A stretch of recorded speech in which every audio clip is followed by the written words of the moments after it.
Hello,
ये बेटी शोभा साहब पोशाक खोल दो बेटी। तुम लाटिन के भेष धर को बेटी तो मिठुरगंज मेला जाओ। जिस पुरुष पर आपका कुछ बेटी बना है उस पुरुष तुमको मिठुरगंज मेला मिल जाएगा।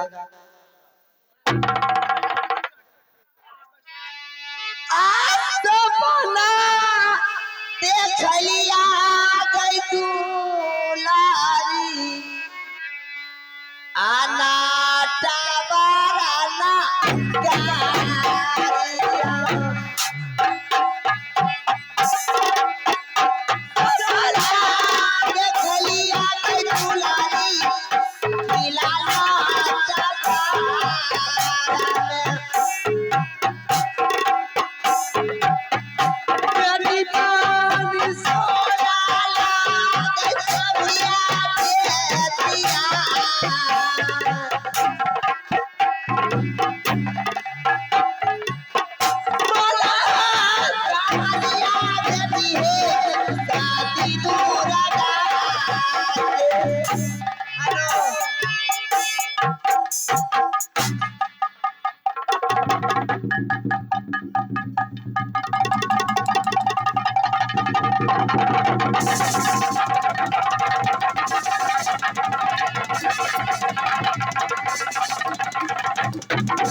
हम जा आराम कर ले।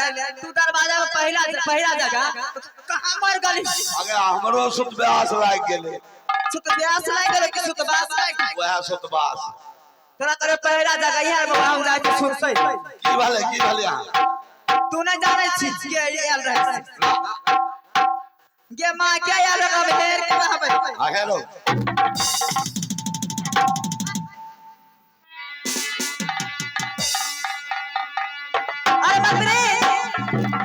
तू नहीं जानता है मैं आज लाली से पलंग पे आराम कर रही थी। तो मेरी सपना में माँ दुर्गा आई थी। माँ दुर्गा आयल थे? अरे पागल माँ दुर्गा। ओ माँ दुर्गा आयल? हाँ ये मुर्गा आयल। और माँ दुर्गा ने बोली क्या? बेटी जिस पुरुष से तू 12 बरस आंचल खुद बांध रखी है वो पुरुष आ रहा है मिठ्ठूगढ़ के मेला अपने भाभी के साथ में।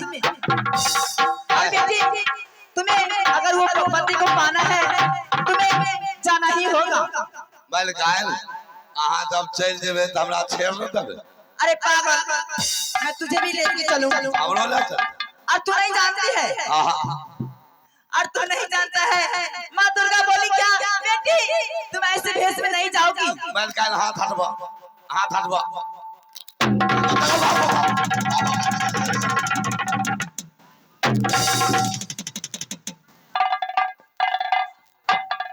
अरे सुन ले रे, आय हमार बार मन खुश छै रे। बाप माँ दुर्गा बोली क्या बेटी तुम ऐसे भेष में नहीं जा सकती हो।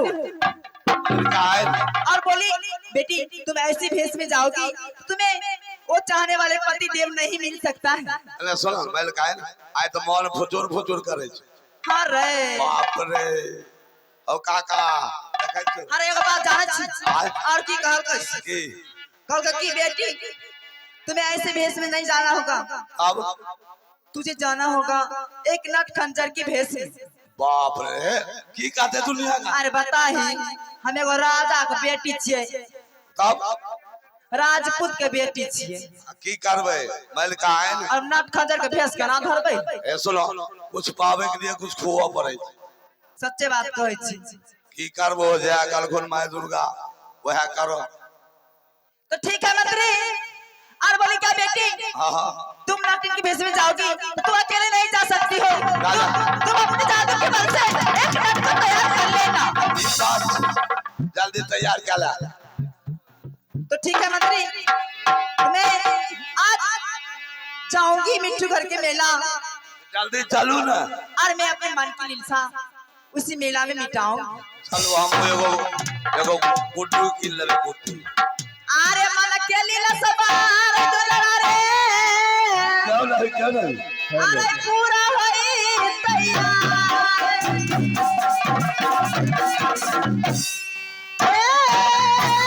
मन के लीला सवार आज दिन पूरई बना।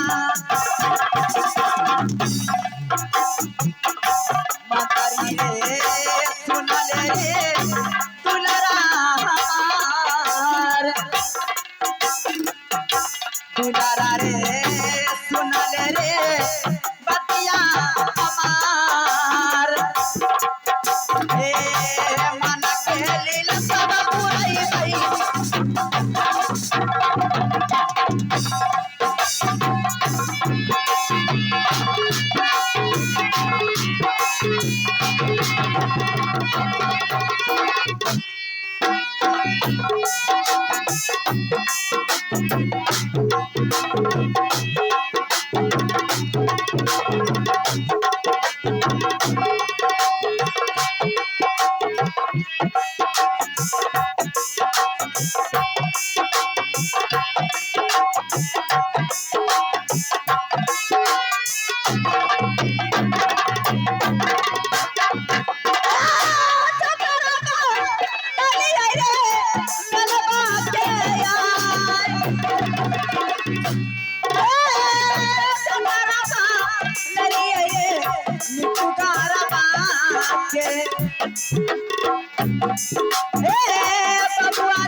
हेलो हेलो जी,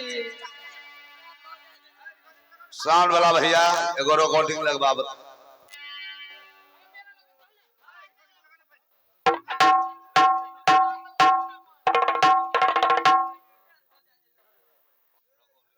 हेलो हेलो